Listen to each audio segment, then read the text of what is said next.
이제 코멘트를 조금 드리면, 여러분 남편은 누구한테 순종해야 돼요? 보이지 않는 분에게 순종해야 돼요. 이게 진짜 어려워요. 하나님이 다 받아주시니까 순종하기 쉬운 것 같죠? 아니요, 그분의 뜻을 헤아리기가 어려워요. 그래서 남편은 부단히 보이지 않는 하나님과 내 사이에 뭐가 끼어들었는지, 내가 하나님 자리에 뭘 하고 바꿨는지, 이걸 끊임없이 봐야 돼요. 이렇게 끊임없이 하나님께 순종하면 여러분의 우산이 커져요. 하나님하고 동일시돼서. 그래서 여러분의 우산이 커지면 세컨 리더십인 아내가 순종하기가 훨씬 쉬워요. 근데 이 아내가 남편의 우산을 키우는 방법은 딱 하나예요. 철저하게 순종을 해서 남편이 잘못된 결정 때문에 직살나게 고생하는 걸 보여줘야 돼요. 이게 원리예요. 남편이 제일 무서운 건요, 내가 하나님께 순종을 제대로 못해서 우리 가정이 엄청 고생하는 게 자기가 고생하는 것보다 더 힘들어요. 이게 남자예요. 근데 빳빳하게 여보 그건 길이 아니라니까 거긴 낭떠러지라고 아무리 말해서 아내도, 남자들은 내 말을 들어 이러고 가거든요. 그러면 어떻게 해야 돼요? 따라가서 떨어지는 걸 보여줘야 돼요. 이게 순종이에요. 그래서 남자들이 이게 쉽지가 않아. 남자들이요, 무릎을 꿇지 않고 안 해요, 나한테 순종하라 이러는 순간 여러분의 가정은 낭떠러져서 박살이 납니다. 찢어진 우산 밑에서 벌벌벌벌 떨고 있는 아내와 자식을 보는 고통이 순종하지 않는 남편이 겪는 고통이에요. 그래서 아내한테 귀를 기울이고 하나님께 귀를 기울이는 게 뭐냐면 사랑인 거예요. 순종하라 그래 내가 1부까지 하니까 막 남자들이 막 좋았죠. 여러분 아내가 철저히 순종하잖아요. 그럼 그때부터 여러분은 책임감이 너무 무거워져요. 여러분이 하나님께 순종하는 그 모든 과정이 어떻게 연결되냐면 사랑으로 하나님이 명령을 내리신 거예요. 우리 한번 읽어볼게요. 시작.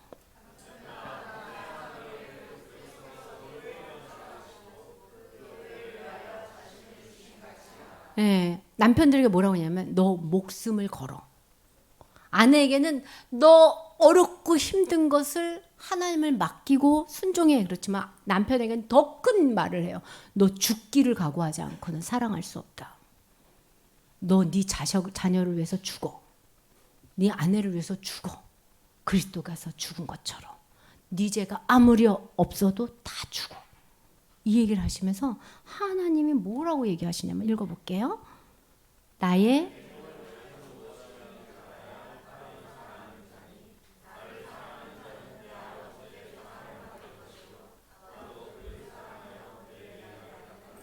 네가 목숨을 걸고 사랑을 하기 시작하면 너가 그리스도를 볼 거야.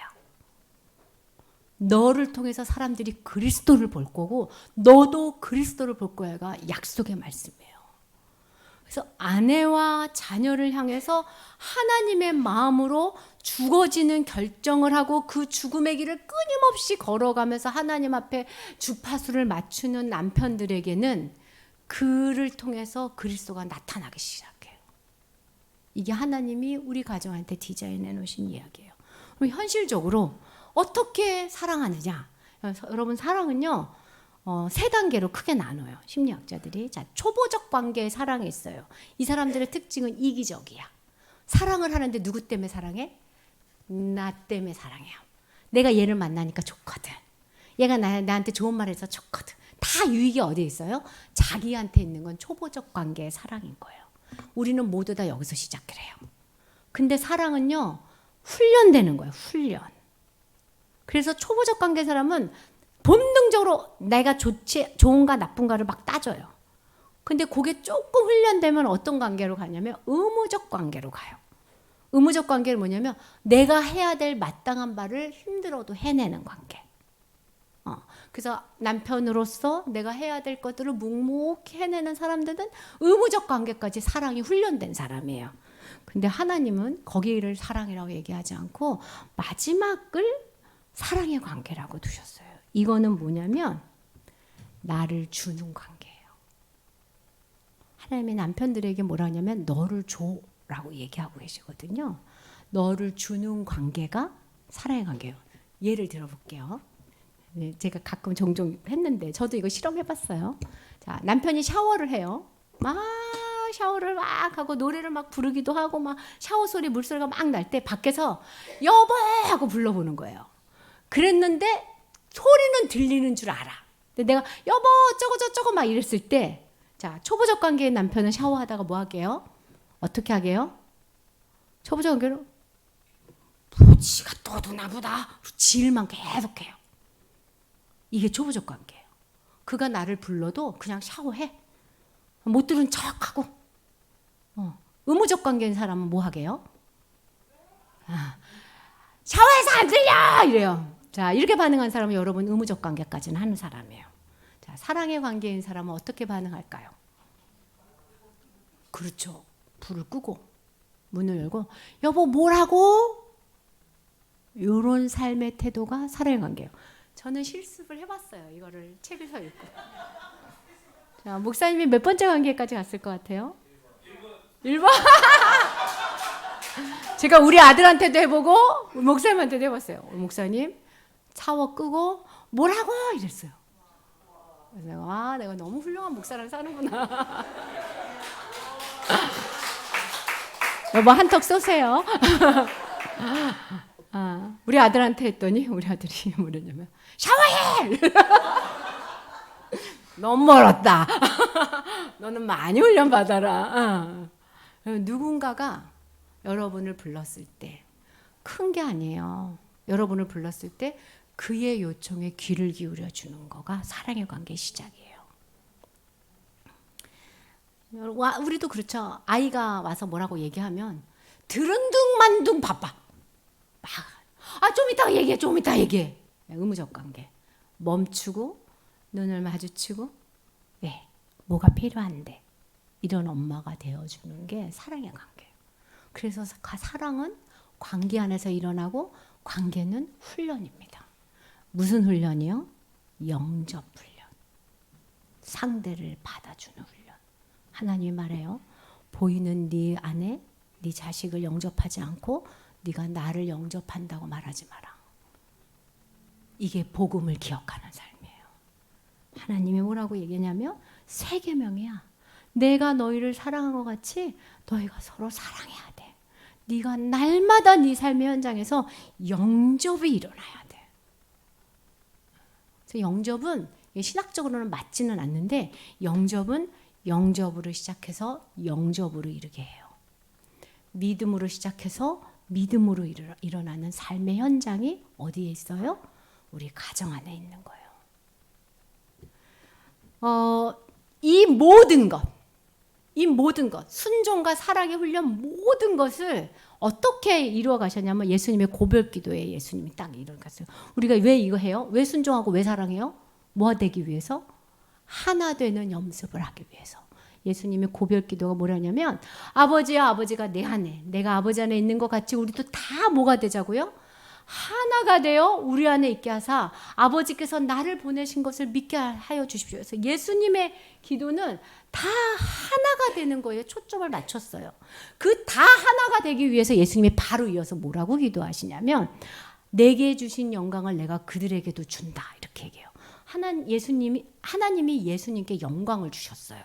순종하고 사랑할 수 있도록. 예수님이 무슨 영광을 받았까요? 이 기도 후에 십자가의 영광을 받으세요. 순종하고 사랑하는 거는 인문학적으로 그냥 순종의 훈련, 사랑의 훈련으로 예수님이 만족하지 않으세요. 이건 영접 훈련이야. 하나가 되기 위해서는 너희가 영광을 받아야 돼. 그 영광은 십자가의 죽음이야. 그래서 예수님의 이 마지막 기도를 기억하면서 하나님 우리 가정이 하나 되기 원합니다. 내가 죽기를 원합니다. 내가 죽고 내 아내가 죽고 우리 아이가 죽을 때 그렇게 죽을 때 우리 가정에서 뭐를 맛봐요? 천국을 맛볼 겁니다. 여러분 장담할 수 있어요. 천국을 맛볼 거예요. 여러분 용기를 내세요. 죽읍시다. 죽고 예수님이 살아야 돼요. 여러분 여기에 다른 거 끼어들지 마세요. 학벌, 직업, 뭐 다 돈 이런 거 끼어드는 순간 다 깨지는 거예요. 여러분의 가족이 왜 지옥인 줄 아세요? 끼어들어서예요. 여러분 가족이 왜 지옥인 줄 아세요? 아무도 안 죽어서예요. 왜 그렇게 됐을까요? 우리가 그리스도에게 집중하지 않아서예요. 이건 아주 무서운 하나님의 훈련장에서 온몸으로 경험하고 온몸으로 열매 맺을 겁니다. 그러면 하나님이 뭐라고 얘기하시냐면 그렇게 하나님 앞에서 죽어버리신 예수님, 더 큰 영광으로 하나 되는 걸 위해서 죽어버리신 예수님을 하나님이 어떻게 하셨냐면 그를 지극히 높여주셨어요. 예수님을 높여서 부활하고 승천해서 하늘 모든 만물 위에 주인으로 삼으셨어요. 그러면서 뭐라고 얘기하시냐면 모든 입으로 예수님을 주인입니다, 주인입니다 라고 말할 수 있는 영광과 은혜를 예수님한테 주시거든요. 여러분 하나님이 이 약속을 그대로 우리한테 얘기하세요. 네가 만약에 십자가를 지고 영광 가운데 죽잖아. 네 삶에서 예수님만 딱 드러내고 날마다 삶 속에서 순종과 사랑이라는 가치를 부여잡고 살잖아. 네 주변에 있는 자들이 하나님 앞에 올 거야. 그게 첫 번째가 여러분 자녀가 될 겁니다. 그 모든 이름으로 예수를 주라 얘기하는 그 모든 이름이 첫 번째가 내 아들, 딸이 될 거예요. 그 영향력은 대단하기 때문에. 그 가정은 대단하기 때문에. 이런 멋진 콜링 앞에 우리가 결혼을 하는 거고 우리가 결혼 생활을 하는 거예요. 유주야 알겠지? 어떤 사람이랑 결혼해야 되겠어? 잘 생각해봐. 이 일을 같이 할 사람을 우리가 배우자로, 우리가 남편으로, 우리가 아내로 엮어가는 것입니다. 여러분 이걸 확대해서 교회도 그래요. 교회 안에서 다른 게 하나님 일이 하는 게 아니에요. 하나님께 순종하는 마음으로 순종하십시오. 그 일을 맡은 자에게. 네. 여러분 하나님을 사랑하는 마음으로 여러분의 자신을 부인하십시오. 교회에서. 그럴 때 교회에 천국이 맛봐질 거예요. 안 죽는 여러 사람들 때문에 교회가 고통할 때, 우리가 죽을 때 하나님이 우리 교회 안에 모든 입으로 예수를 주라 시인할 수 있게 해주시겠다 하는 약속이 있는 거예요. 여기까지가 신학적 관점으로 하나님의 디자인한 세계를 얘기해 드렸어요. 제가 지금부터는 심리학적 관점으로 이걸 조금 풀어드릴게요. 자, 근데 왜 나는 이 남자를 만났느냐야. 나는 왜 이 남자한테 끌리느냐예요. 이마고라고 부부 치료를 감당하시는 그 이미지 부부 치료를 하는 이마고 치료라는 게 있는데요. 여러분 심리학은 어떻게 그 결정이 되냐면 수천 명을 조사를 해요. 상담을 조사하고 설문을 조사해요. 그래서 이 수천 명이 가지고 있는 공통점을 쫙 모아요. 이 공통점을 파악해가지고 원리가 나오고요. 그 원리 안에서 다시 적용해 나가는 게 심리학에서 심리학은 과학적인 과정을 갖거든요. 관찰, 실험, 데이터 이런 많은 데이터를 통해서 임하고 치료를 하시는 부부들이 뭘 봤냐면 희한하게 부부들은 다른 사람들끼리 결혼하더라. 이게 데이터예요. 우리 다 아는 얘기인데. 타고나기를 네모인 사람은 타고나기를 동그란 사람하고 결혼을 하더라는 거예요. 근데 이 사람들이 동그랗고 네모나는데 왜 서로에게 끌렸을까? 너무 이해가 안 되는데. 결혼 전에는 끌렸죠. 분명히. 결혼하고 나서는 왜 안 끌리지? 왜? 네모하고 동그래서 그래요. 근데 결혼 전에 왜 끌렸을까? 이거를 이제 이마구치료에서 연구를 했어요. 어떻게 연구를 했냐면 여러분 우리가 네모나고 동그란 건 하나님이 우리에게 주신 형상이에요. 우리의 기질이야. 우리 뇌의 구조예요. 쉽게 말하면. 근데 이 형상이 깨졌어요. 죄로 말미암아. 우리 모든 사람은 깨어진 네모와 동그라미야. 이 깨어진 네모와 동그라미가 인생을 살면서 발달을 해야 되는데 깨어진 부모 밑에서 깨어진 우리가 살다 보니까 발달 과정에 에러가 나요. 그래서 인생을 살면서 발달 과정, 이 이마고 치료에서는 발달 과정을 이렇게 생각하거든요. 이게 친밀함이 사춘기까지예요. 사춘기까지 인간관계, 이건 관계니까 부부는 관계 발달이 애착 형성이 어떻게 됐느냐? 이 아이가 부모를 여기다 두고 탐험을 잘할 수 있는 환경이었냐, 아니면 부모가 갑자기 사라져가지고 탐험을 못하는 아이였느냐. 이 아이가 정체성을 나는 정말 괜찮은 아이야 라는 정체성을 갖고 있었던 관계였느냐. 자기의 능력을 막, 우리 애들이 한 3, 4살 때면 빵 하면 부모님들 으악 하고 죽어주죠. 그게 능력이 세다는 걸 가르쳐주는 관계예요. 내가 마음대로 휘두를 수 있는 능력도 경험해보고, 그리고 다른 사람하고 친구도 사귀어보고, 이 마지막 친밀한 이성과의 관계를 경험해보고, 이런 거를 통해서 이 사람들이 발달해요. 뭐가 발달하면 우리 관계가 발달해. 관계성이.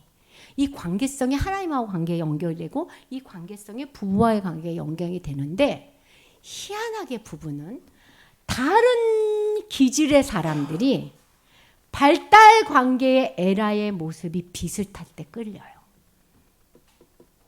나하고 남편하고는 어떻게 끌렸냐면, 우리가 관계 안에서의 문제점이 비슷했을 때 끌려요.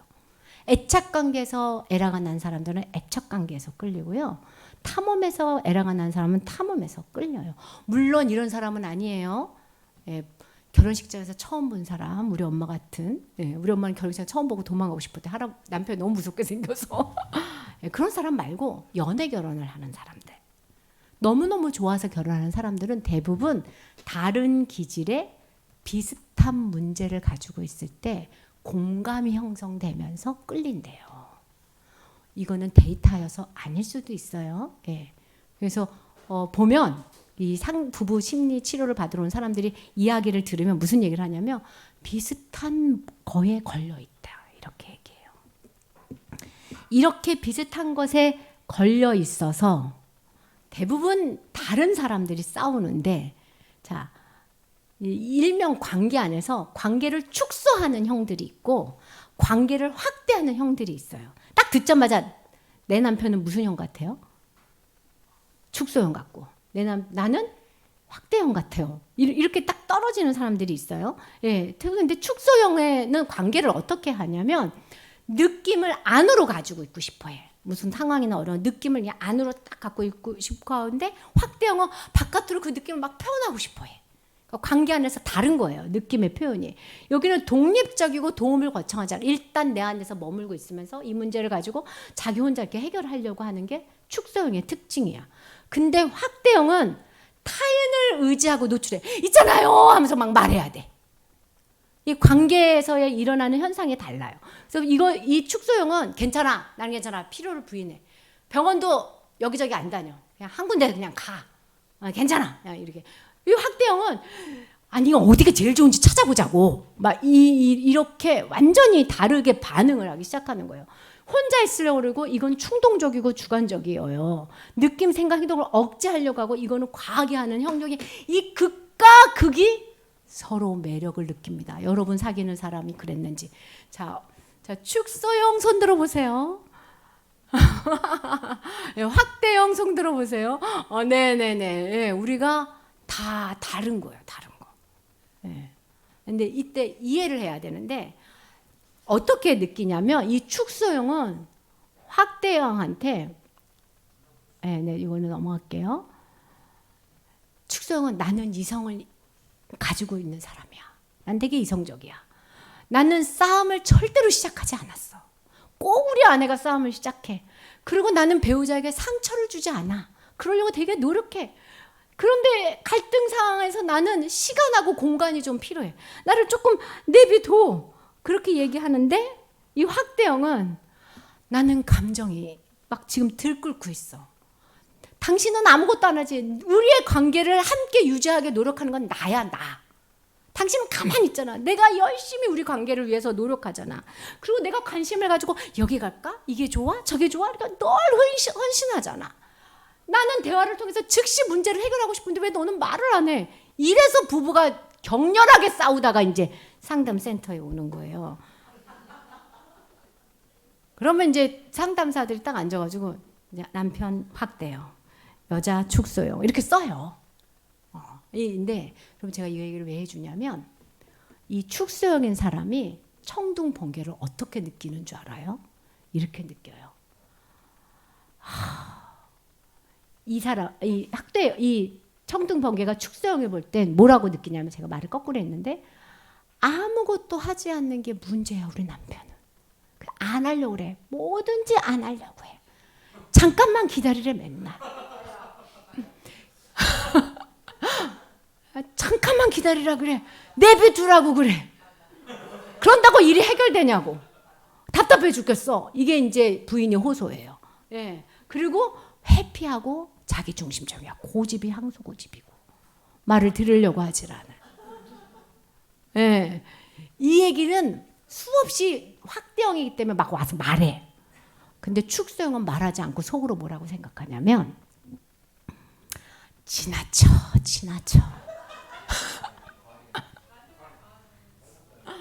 왜 그렇게 과장이 됐어? 왜 그렇게 확대해? 근데 말 안 해. 가만히 있어. 그래. 이러고. 예. 여러분 상대가 어떻게 느끼는지 좀 알아야 돼요. 그리고 늘 잔소리가 많아. 늘 여기서 당당당당당당당. 부부들은 지금 빵빵 터지는 거야. 비난적이고 폭발적이고 시끄러워. 예. 여러분, 여러분이 어떤 형이신지 이 싱글들은 알아야 돼요. 여러분의 배우자가 거꾸로 느낄 확률이 제일 커요. 내가 볼 때 소율이는 축소형 같아. 그럼 너의 와이프는 와다다다다가 할 확률이 큰 거지. 이렇게 만나서 잘 살면 좋은데, 우리가 뭐가 안 되냐면 대화가 안 돼요. 문제가 빵 터졌을 때 얘는 축소하고 얘는 확대하고, 얘는 매달리고 얘는 숨고. 그래서 모든 문제는 대화에서 망가지기 시작합니다. 결혼과 동시에. 근데 하나님이 그래서 이 둘이 힘을 겨뤄요. 어떻게 해야 될 사람들이? 서로 영접해야 될 사람들이 서로 난리를 피워.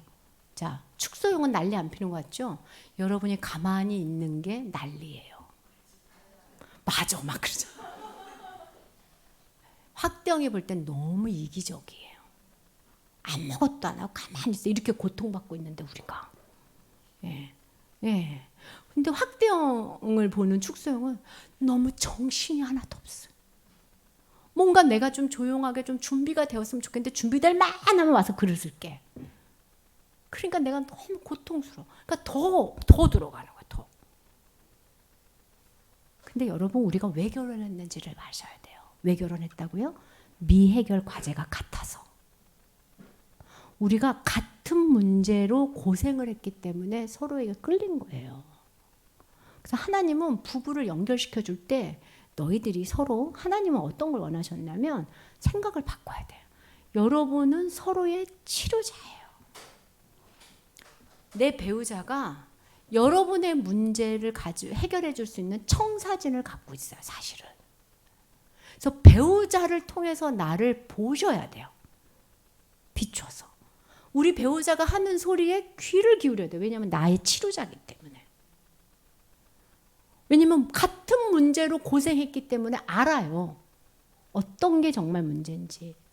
그래서 귀를 기울이셔야 된다니까요. 따라해볼 거예요. 나의 배우자는 나의 치료자다. 자, 손잡으세요. 예. 이게 부부가 아니어서 어떻게 해. 예. 부부는 손잡으세요. 예. 치료해 주셔서 감사합니다.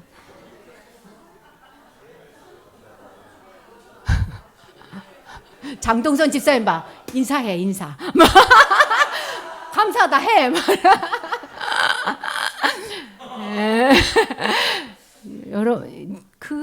우리 남편 안에, 우리 아내 안에 내 치료의 청사진을 하나님이 넣어놨어요. 그래서 우리가 딱 붙어 사는 거예요.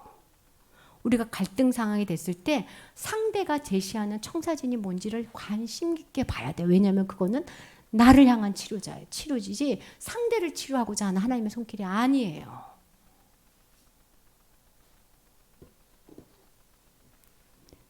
저의 치료자는 잘 얘기를 안 하세요.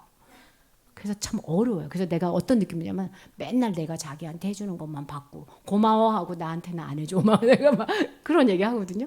예. 어쨌든 그리고 어떻게 보냐면 상대가 정말 취약할 때 저 사람은 상처받아서 저기가 어려워서 이 문제가 지금 어렵다. 그 어두운 면을 내가 비춰주는 사람이다. 어떻게 비춰줘요? 품어주면서, 영접하면서. 이게 차이야. 봐, 당신이 어둡다니까 내 말을 들으려니까 이게 아니야. 하나님 어떻게? 아유, 그때 너무 힘들었구나. 그때 부모님한테 그런 보조를 못 받았구나. 그때 편안하게 말할 수 없었구나. 그래서 그 아이 때 겪었던 어려움이라고 생각되는 걸 가서 그 아이 모습을 그대로 영접할 때 치유가 일어나는 거예요. 여기서. 하나님은 그거를 하라고. 그러니까 이게 다 영접이에요. 그거를 할 때 치유의 기회가 들어가는데 꼭 사단은 어떻게 일을 하냐면 요거를 힘겨루기를 하느라고 삼각관계를 만들어요.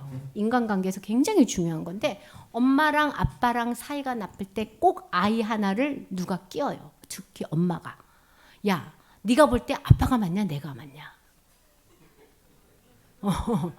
야, 니네 아빠가 너무하지 않냐? 야, 니네 아빠 문제가 있어. 이거 삼각관계 한 거예요.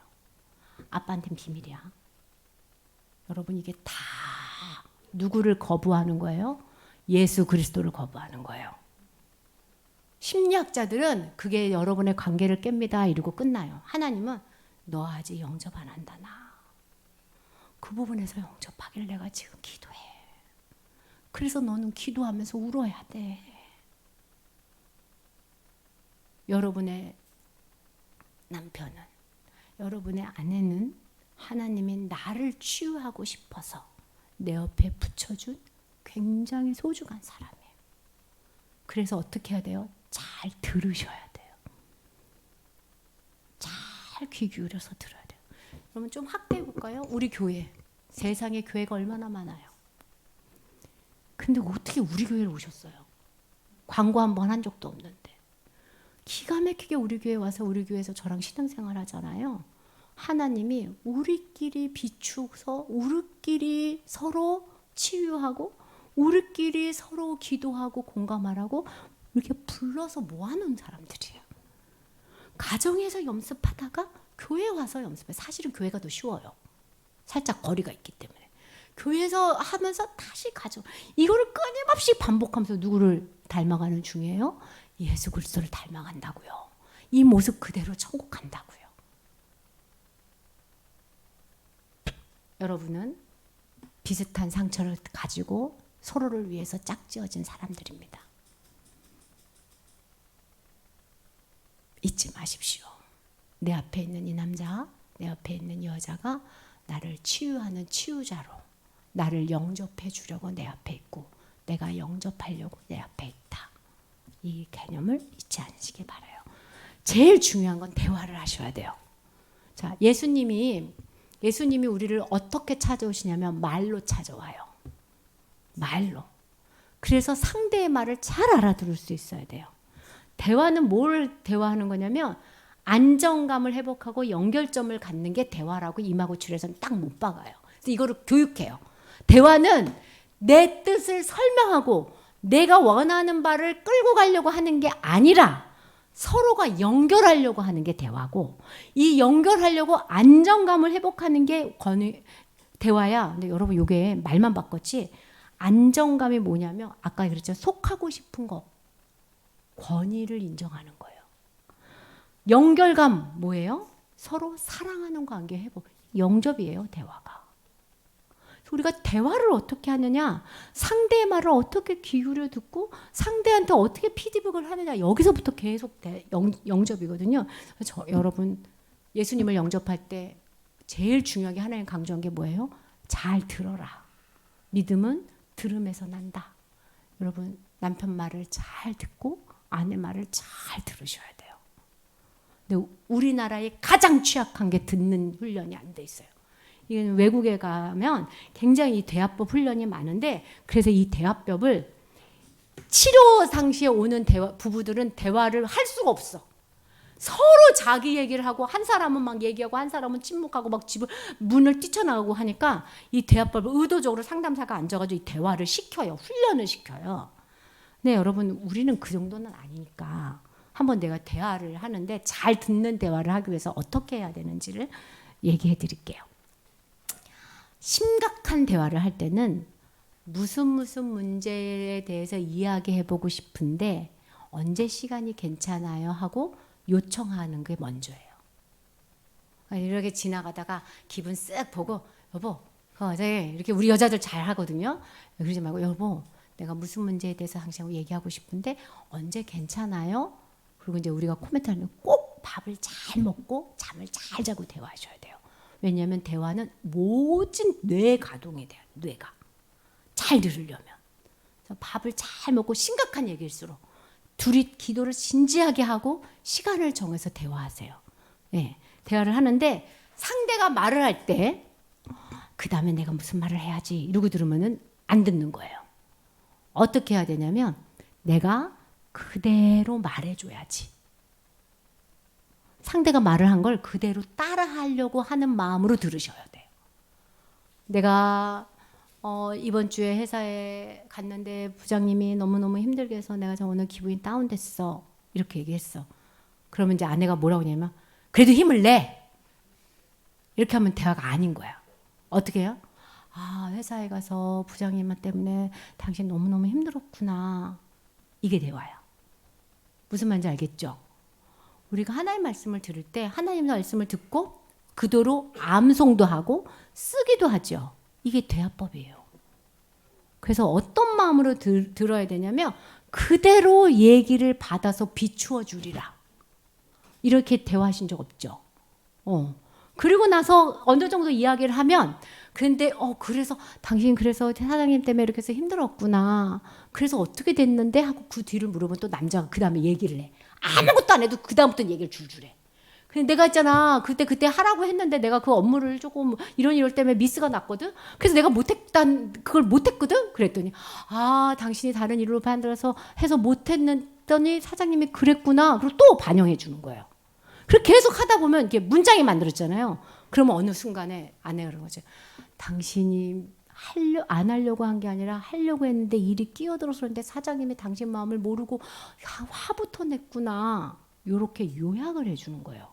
그러니까 대화를 할 때 자 말할 걸 생각하지 마세요. 어떻게 할 걸 생각해요? 따라할 것을 생각하세요. 그리고 요약할 것을 생각하세요. 여러분 우리 큐티 이렇게 해요. 하나님 말씀 읽고 나서 좋았던 구절 따라 쓰고 또 뭐 하죠? 이 전체 줄거리 요약하지요. 그렇게 하라고 그러죠. 마치 큐티 하듯이 상대방의 말을 듣는 거예요. 그러고 나서 뭘 하냐면 인정하셔야 돼요. 그렇게 말하는 거 보니까 내가 이해가 된다. 당신이 그날 그렇게 얼굴이 험상궂었던 걸. 이게 회사 일이면 이게 이렇게 되거든요. 근데 우리 집 자녀 일이야. 생각이 다르면 이해가 안 돼. 근데 남편 얘기를 듣고 나면 이해는 되지만 내 입장에 맞은 것 같아요. 여러분 이거 되게 중요한데 인정한다는 것은 내 입장을 버리는 게 아니에요. 내 입장을 가지고 있지만 그의 입장도 이해가 된다. 이 얘기를 해달라는 거야. 당신이 애한테 그렇게 말하고 그렇게 행동하는 게 이해는 되네. 속으로는 그렇지만 나는 그렇게 하고 싶지 않네. 이러더라도. 여기까지가 경청이에요. 경청. 이렇게 하고 나서 내 입장에서 나의 관점을 포기하는 게 아니고 상대방 입장에서 이해하고 그래서 내가 이런 감정이 느껴지네. 그리고 당신 얘기를 들으니까 나는 이런 게 되게 많이 와닿았어. 요렇게 이야기를 대화법을 하는 거에 아주 잘하는 사람들이 있거든요. 이게 훈련인 거예요. 근데 다른 거는 다 모르는데 시간은 얼마 없지만 우리 이거 하나만 해볼 거예요. 지금부터 감사 대화를 할 거예요. 감사 대화.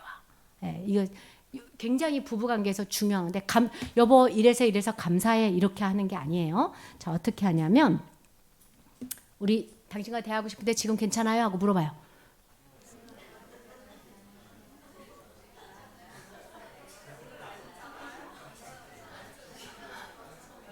안 돼요 이러지 마세요.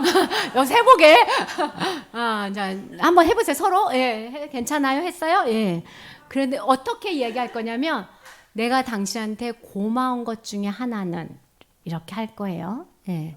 근데 지금 부부가 아니죠. 부부가 아니면 지금 이 앞에 상대에게 이야기한다 생각하시고 말을 바꿔서 하시면 돼요. 감사대여법은 부부만 하는 게 아니니까. 내가 당신에게 고마운 것 중에 하나는 뭐뭐예요 라고 얘기할 건데 가위바위보 해보세요. 시작. 가위바위보.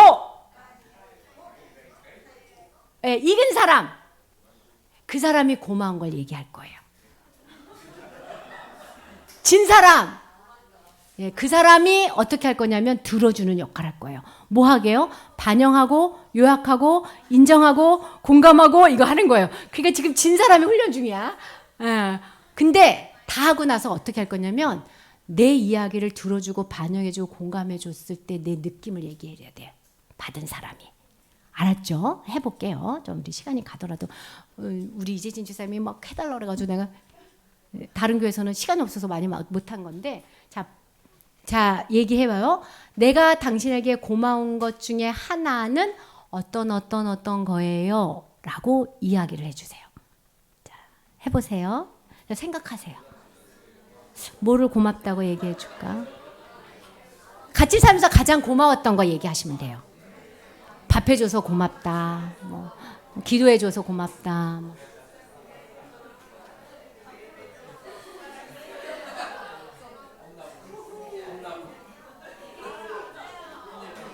얘기해줘요. 얘기해줘.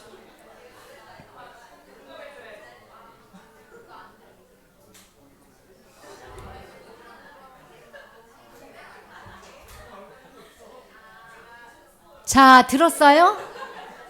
상대가 너무 길게 말하면 우리가 반영을 똑같이 해줘야 되기 때문에 안 돼요. 자, 들었어요? 하나씩 합시다. 하나씩. 내가 당신에게 고마운 것 중에 하나는 내가 퇴근했을 때 왔을 때 수고했어요 라고 말하는 거야. 내가 당신에게 고마워요 라는 거는 당신이 내가 맛있는 반찬을 해서 그렇게 된장찌개를 끓여줄 때 정말 고마워.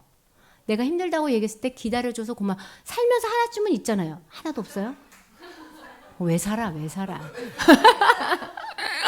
자, 했죠? 자, 그러면 그걸 들은 여러분 반영합시다. 자, 당신이 내게 고마운 것 중에 하나는 뭐뭐라는 거지요? 똑같이 따라하는 거야. 시작.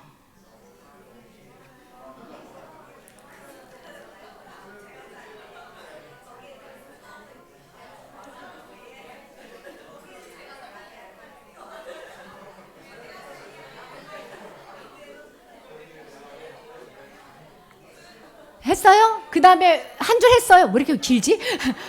내가 잘 이해했어요? 하고 물어봐요. 그러면 조금 더 이야기해 주세요 해요.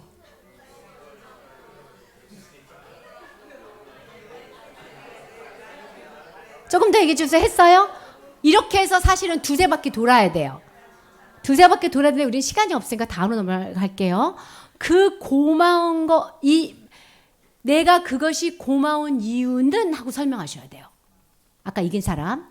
내가 된장찌개가 끓여준 게 왜 고마우냐면 당신이 된장찌개는 된장찌개가 아니고 당신이 나를 사랑한다는 표시로 느껴져요. 뭐 이런 식으로. 한번 해볼게요. 이게 고마운 이유를 설명해 주세요. 시작. 내가 그것이 고마운 이유는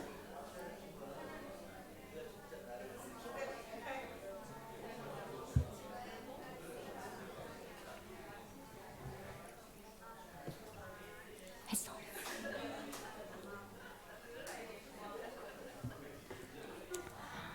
자, 여러분 고마운 거 얘기했죠? 그럼 여러분 또 반영하세요. 여러분 똑같이 또 말하세요. 또 반영해 주세요. 당신이 이게 고맙다는 이유지요?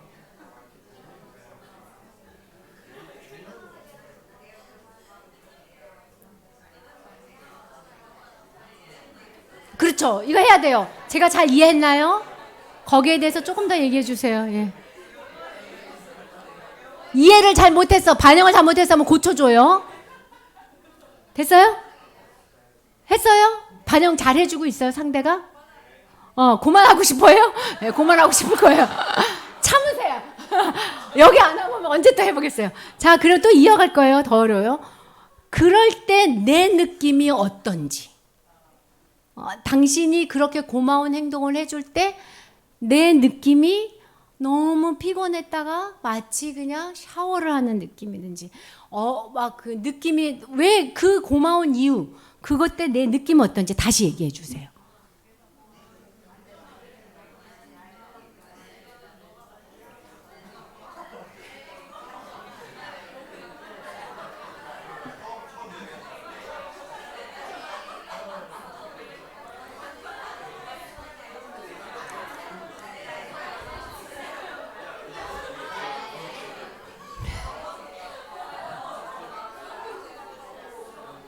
반영하세요. 또 반영해 주세요.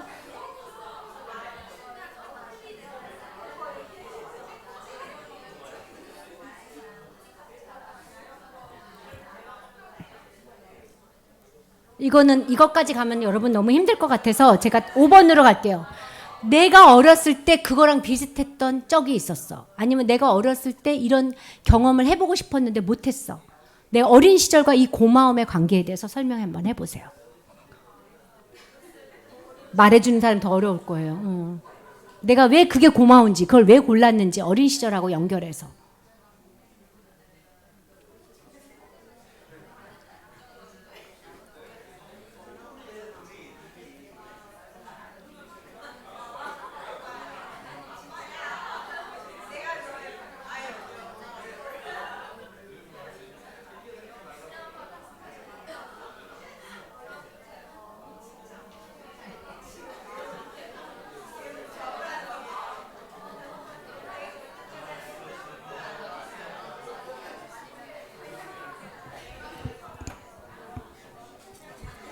자, 반영도 해줬어요?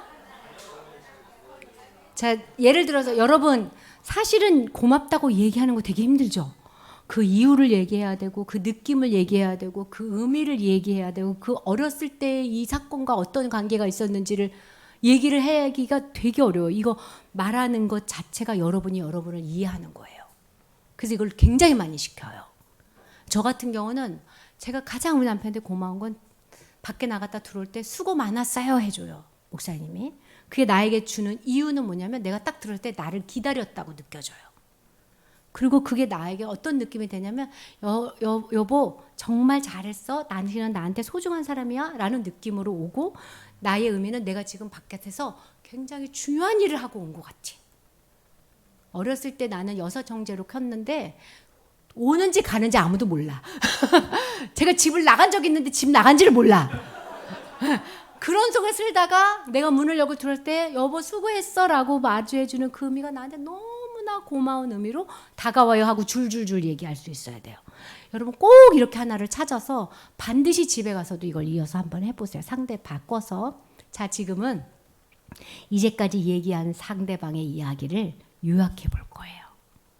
당신이 나한테 고마운 이유는 가면 이런 느낌, 이런 의미, 어렸을 때 이런 사건이라는 거지. 자, 시작. 요약해 주세요.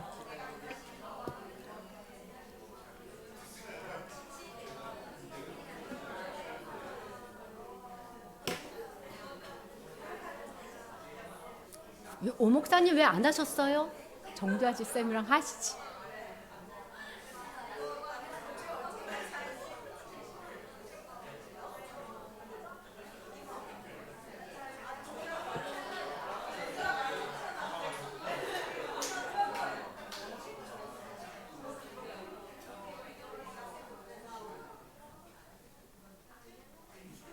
여러분, 자, 여기까지만 할게요. 여기까지만 해도 나와요. 지금 상대가 내가 얘기한 걸 그대로 따라해주고 내 말을 요약해줬죠. 그걸 받은 여러분이 어떤 느낌이 들었어요? 어떤 마음이 들어요? 존중받는 느낌. 나를 영접해주는 느낌. 이게 대화야. 상대하고 나하고 연결된 것 같은 느낌. 뭐만 했는데 따라하고 요약만 해줬는데. 그런데 저는 이제 여러분이 문제가 있으면 이걸 훈련하는 사람들은 그렇게 하니까 당신이 이렇게 행동한 게 다 이해가 돼요. 이것도 시키고 나는 당신의 그런 마음이 어떻게 공감돼요. 이것도 시키고 내가 오늘 이야기 중에서 가장 마음에 와닿는 건 이거예요. 이렇게도 시켜요. 다 시키는데 우리가 그걸 다 할 수 없으니까 마지막 것만 할 거예요. 당신 얘기를 듣고 내가 가장 당신이 한 얘기 중에서 마음에 와닿는 거, 우리 적용하기 이런 거 있잖아요. 이런 거, 네 얘기를 듣고 나니까 내 마음에 가장 많이 드는 생각은 이거야 하고 공감해 주시든지 담아 주시든지 그 다음에 인정해 주시든지 아무거나 하나를 할게요. 해줘 보세요. 제 말이 어려우세요? 아니 반영해 줬던 사람이. 네. 내가 당신 얘기를 듣고 보니